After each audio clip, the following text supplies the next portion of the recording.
What's one of the biggest reasons why most young men are stuck in their lives, are stuck in the pits? Why they see no victory, no progress, why they see no form of success, no form of prosperity at all in any areas of their lives. And I asked myself, Kevin, use one word to describe it. What's causing that? And as I processed that question, then I had the aha moments. And it's just one word, my guy. And most people, when they hear this word, they get allergic. They want to run away from it. And I kid you not, it's just commitment. Most guys, that especially that are my age, they do not understand what the word commitment means. They just don't understand what the word commitment means, because now it's so cool when you scroll through the internet, you see that guy is dating her, dating her, dating her, dating her, dating her, dating her. And already by seeing that, he's selling you this dream.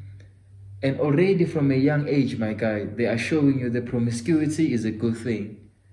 Giving yourself a piece of yourself, a piece of your time, your attention, your thoughts, your energy, your finances, even when really you're broke, to every female you come across, that's cool. And already you're teaching yourself to not already understand what commitment is. But most importantly, I would see that the internet would consistently, even when it fed me, because I used to be a person that when I'd wake up, I'm on my phone, my G, and it's just, when I sleep on my phone. I was just so addicted to screen. I was so addicted to my iPhone. And as time went on, I would realize easily when things don't go my way, I easily quit. And when things get tough, I used to easily quit. And it took me a lot of time to sit down and start asking myself, Kevin, are you interested in making a difference in your family, making a difference in your community, in people's lives, or are you committed to it? Because there's a difference between being interested and being committed. Now listen up, my brother, listen up, because I'm about to drop them keys. Okay, I'm about to drop them keys. Do you want me to take it there? Let's go all the way there.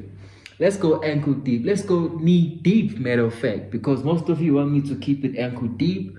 Most of you want me to lie to you, but I cannot do that, my brother. I cannot do a disservice to myself. Most importantly, I cannot dishonor God. I can only tell you the truth, and I can only tell you my life experiences, my story. If my story doesn't resonate with you, then good for you. Go watch another guy. If it's not meant for you to understand, it means you are allergic to the truth and you're not ready to grow. You're not ready to see a difference in your life. So go watch another guy. Go listen to another guy. But for me, my guy, when I would sit and I'd ask myself, Kevin, look at yourself, look at your family, look at your brothers, look at your sisters, look at your mother, look at your grandmother. Your grandma, nothing would get on my nerves when I was young. My grandma was old, my guy. She was retired and she had to support us. There was about 15 of us, my guy, and she had to support us from a social security, a pension check, about $1,000 a month, and there was 15 of us. And where I grew up in Matateni, in KZN, my guy, back then there was no malls, no shopping centers around us. There was only a ShopRite, and we had to walk like 20 minutes to the ShopRite. And there were like mini spaza shops around, but certain things we couldn't get there. You had to go to the town, for example, to get good meats when she wanted to maybe prepare minced meat, when she wanted to maybe prepare some fish and chips for us, maybe when she wanted to prepare chicken for us. She had to go to town, and now she was old, my guy, and she had to walk to town and catch a taxi, my brother.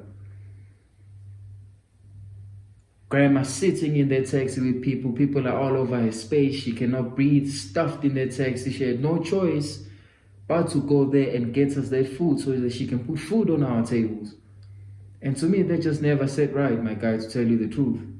It's not nice, man, seeing your grandma consistently worrying, stressing about the younger nieces, the younger nephews, worrying about everybody. She just had no form of freedom, but she did her best to take care of us. See, my brothers, only thing my brothers just wanted to do is live in the moment and party. Go out there, they party. Don't want to take up responsibility at all. Now our younger nephews and nieces, now they're sitting and they're looking at their father and they're thinking, I'm going to do what dad does. Because why? That's what his dad was showing through their actions. So now I would sit and I would look and I'd ask myself, man, how long can Granny keep on doing this? Now, Kevin, are you interested in making a better life for your grandma, or are you committed? Are you committed? Will you do whatever it takes by any means necessary, by putting in the work and trusting God for it and walking its journey, not a sprint, not a sprint, buddy, a journey where you're consistently developing yourself, building yourself and becoming strong enough, allowing God to work in you so that He can work through you. When people look at you, people look at me and they say, man, you talk so much about God. You talk so much about God because you don't know where I came from, my guy. Especially guys my age. If you grew up where I grew up from, my guy, I kid you not when I tell you, you'll be broken. Because where I came from, my guy, I cannot tell you even 5 people that made it out. That red hole where I came from, that area of poverty where I came from. All of them, they're still in the hood, stuck there. All of them, they're still there. Stuck there,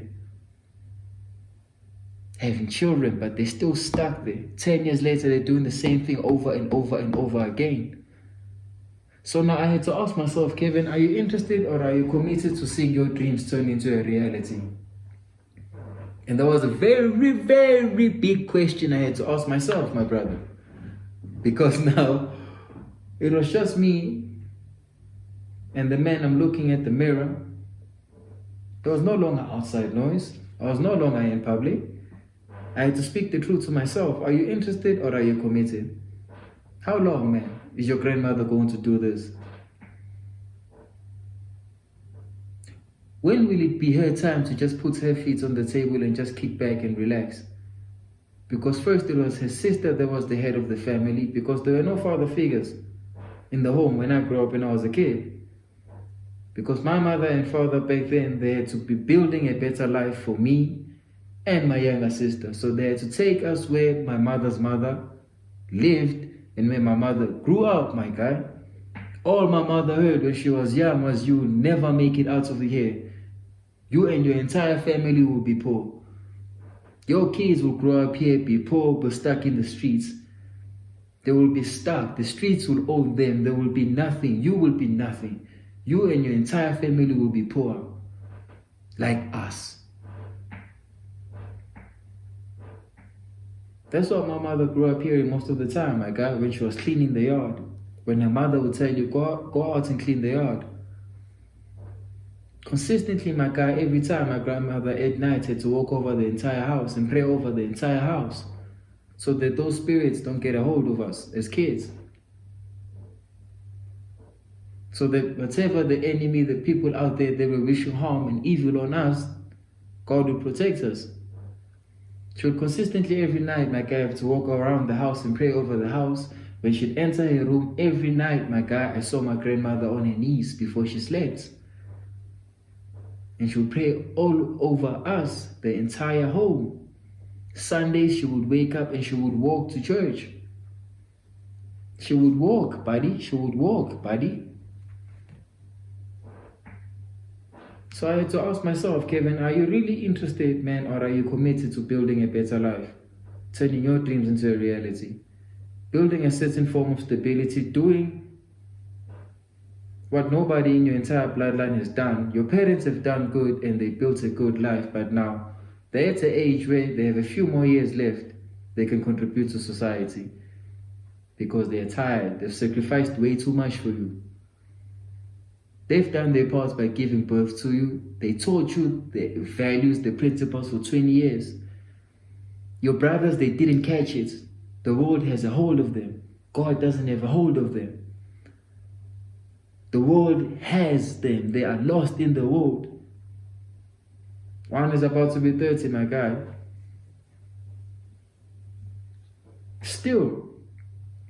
When you ask him, what have you built the entire 30 years? He has nothing to show.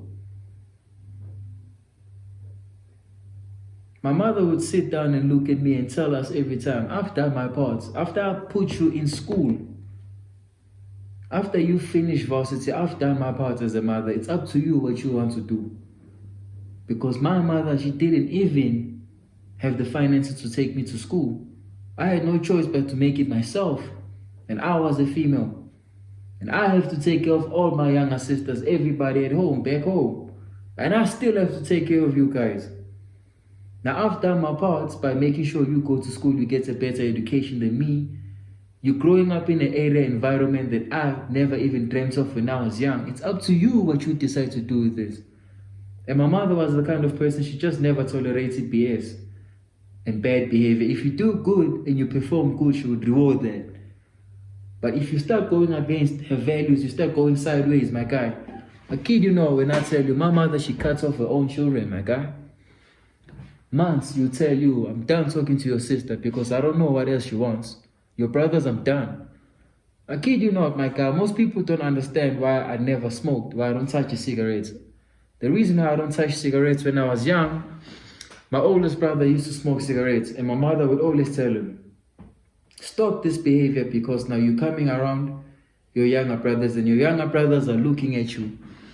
Now, if you are doing that, what do you think Kevin is going to do when he is your age, when he is in high school? Stop doing that. Stop bringing that around him. She told him the first time. He did it again. She told him, if you carry on doing this, I will cut you off. I will only get you the basic needs that you need in your life. Other than that, I will let you be since now you want to make your own decisions and you are grown in my home, in my house. The house that I and your father built, me and my husband built. Told them the second time. Third time, my late guy, I kid you not, brother. I kid you not, brother. My brother, I kid you not when I told you. She only gave them the basic needs. You go to school, after that you go to school. I have a roof over your head, you get food, but don't ask me for clothes. Didn't get them no nice things. And I would sit there and I would look, my guy, and say, so if I do this, that means she will legit end up treating me like that. Because they are not following the values, the principles that our home is built upon. Then my other brother did that. My second oldest brother, then he did that. I kid you not when I tell you, my guy. Him too, she cut him off from his wants, from his desires, only gave him the needs because he too started doing what my older brother did. And I sat there and I would watch. And they would always say, you're spoiled, you're getting all the PlayStations, you're getting all these nice sneakers. Your mom is doing for you what she never did for us. And I told them, did I tell you? I would always tell them, did I tell you to do the actions and make the decisions that you know very well Mom did not reward? So I do good behavior and I did what when mother looked at, she could be proud of. And I realized from a young age, if I did good, I get rewarded. I did bad, I get punished. So I didn't want to do what you guys are doing. But my younger sister never caught that. And for some time too, my God, I kid you not when I tell you. When my mother looked at her, she said, I'm done with you.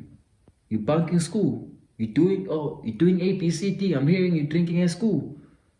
And even your older brother Kevin is not doing that, but you want to do that because of the school you're at. She said, okay. Until you come back to your senses, we'll see who will speak to you.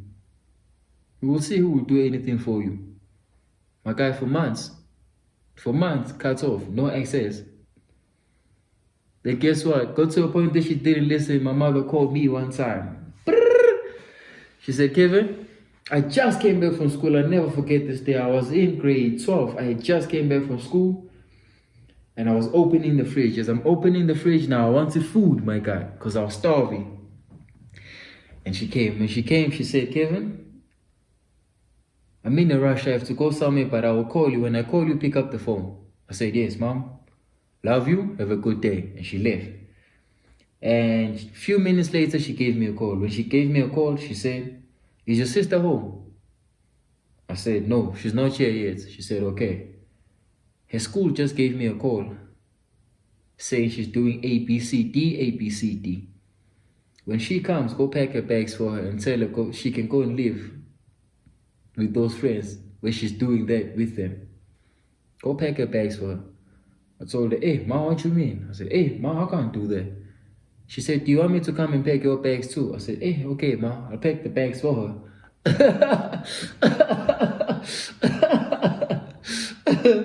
Until my sister came back to her senses, my guy.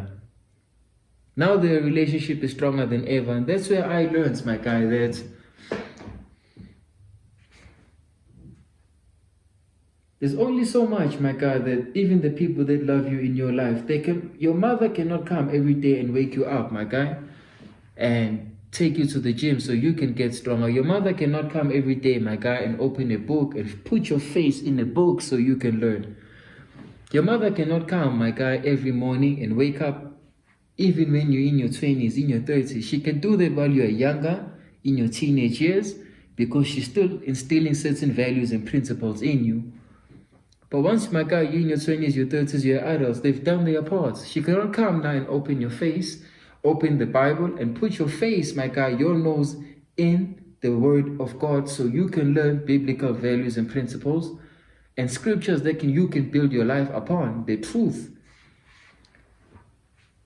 For me, they told me about after a certain age, they trusted that you would do that by yourself because we gave you this, we gave it to you, we passed these principles and values to you.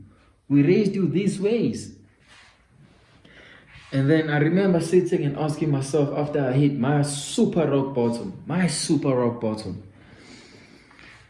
Hey, my guy, as I'm talking about these things, my brother, it's even heavy, my guy, and digging in to think about these things, it's tough for me, but I'm learning about it because I want to be very honest and truthful and transparent and open with you guys so you can understand why whenever, my guy, I put up my work, I put it up from a place of authenticity and a place of openness. I always told you guys, I do not have all the answers. Quite frankly, I just don't care about sounding the smartest. I don't care about sounding cool. I don't care about the recognition and the fame because I'm blessed in real life. I know what God has done for me, where God has took me from, and I know where God is taking me, my guy. I don't need other men to validate it for me. I don't need honor from men that I'm not even building with. That values and principles are disaligned, are not even aligned. Those that have built monumental things, great organizations that have built things that actually changed the people in my city's lives, the people in my province lives. Those are the men, my guy, I sit and I listen to when they speak. So it got to a point there after I was so broken, my guy, I had to sit now and ask myself, Kevin, are you interested or are you committed, my guy, in building a better life for your family? Because now it got to a point where your mother, she went from having hair, all of a sudden she had no hair, was bald. She was fatigued, my guy. She had to go to chemotherapy. And I had to ask myself, when you're busy messing around, what if her time goes away to pass away and she hasn't even seen you reach the pinnacle of your success? Is that a good son? Or do you want to get your act straight? Where if God does keep her around for a few more years, by His grace and by His will, she can sit and look at you and say, oh, yeah, that's my boy. Yeah, he's born in the generation of 2000. Oh, how old is your son? Oh, your son is in his 30s. Oh, you better not bring him around my boy, because my boy will eat him up. But my boy is a beast. My boy is a lion. My boy is a man of substance, a man of faith, a man of truth, a man that builds, a man that understands what honor is, a man of character, a man of strength, a man that's willing to stand up and speak what needs to be said. Don't care if you don't like to hear it. Don't care if this is too real and too raw for you. Then go and watch guys that would lie to you. So I had to ask myself, Kevin, are you interested or are you committed to turning your vision into a reality? Because if I can see it here when I close my eyes, when I rest and I dream about it, when I dream about it, it's so real. It's so real. I can touch it, I can feel it, I can see it. All I dream about when I'm asleep, that's all I dream about. 10 years, 20 years from now, how your life will look like. Life of freedom, life of abundance, life of prosperity. Your bloodline living the kind of life that 99% of people will never live because of your obedience and your hard work and your sacrifice while you were younger. And you were willing to build for God's kingdom. You were willing to put God first and pursue God and not follow the world, what the world is doing. Because the only path that the world will lead you to, my guy, is the path of confusion. The only path, my brother, to tell you the truth, and sorry if this is too real for you, the only path, my guy, the world will lead you to is to a path where it wants you broken. So that you don't even have the guts to stand up and fight for your dreams. And fight for your vision. And do what God has promised you to do, but you want to passively quit and silently quit. That's where it wants you. I kid you not, that's where it wants you. Now I realized I can no longer go down this path, Kevin. Then that's when I realized, Kevin, no man can do the work for you. Your mother cannot do your work for you. Your dad cannot do the work for you. They've built their lives. They dedicated so much, sacrificed so much to give you this life and expose you to this environment, to a better education than them. Your father didn't even have a father that was present. But look how much of a good dad he was to you. Every moment he was there.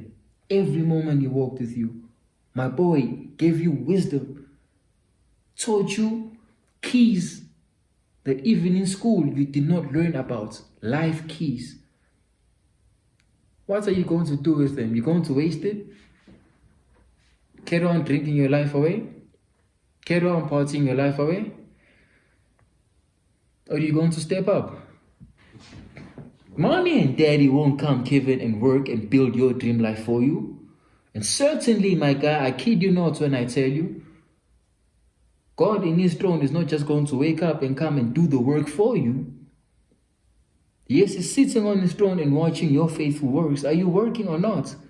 Because faith and works go hand in hand, my guy. Like how a glove fits into a hand. Faith alone, my guy, is not enough. Works alone too is not enough. It's not enough.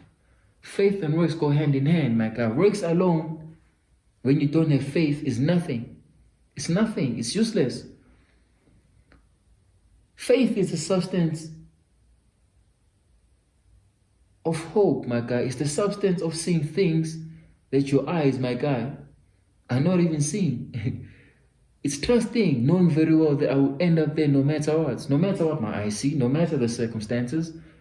I know if God has given me his word and I have received that promise from him. And I never took promises lightly, my guy. Because my Zulu name, my parents named me Sitembiso. Now Sitembiso, my guy, it means promise. That's what my parents named me. And when I introduce myself to many people, I just introduce myself as my second name, Kevin. Because my first name, my guy, is really sacred to me. And I understood with my parents why they named me that name. I understood why. When they explained it to me, when they set me down. And I understood when God gives me his promise, then you hold on to it, no matter the storms, no matter the tribulation, no matter what any man says. Because when I sit in my private space, where there's no noise, where I'm in his presence, I know. When I open his word and I'm going through certain things, and I read there, my guy, and that word, it speaks to me. It's a rhema word in my life. It gives me certain revelations. Then I don't need to debate it with any guy, because I know. Because he's spoken it to me. Then just open and receive it. Open your heart, open your mind, open your hands, Kevin, and receive it. Receive it, most importantly, hold on to it. It's your most valued and treasured seed. Hold on to that seed, and that seed, sow it on good ground. So now, my guy, that's when I realized, buddy, your parents did so much for you, your grandmother did so much for you, and she was tired. She was tired. How long can she keep on doing that, Kevin? By the end of this video, whenever I sit and I think to myself, Kev, how do I want this to sound like? I want when you watch this, it gives you them chills. It gives you them thrills. Okay.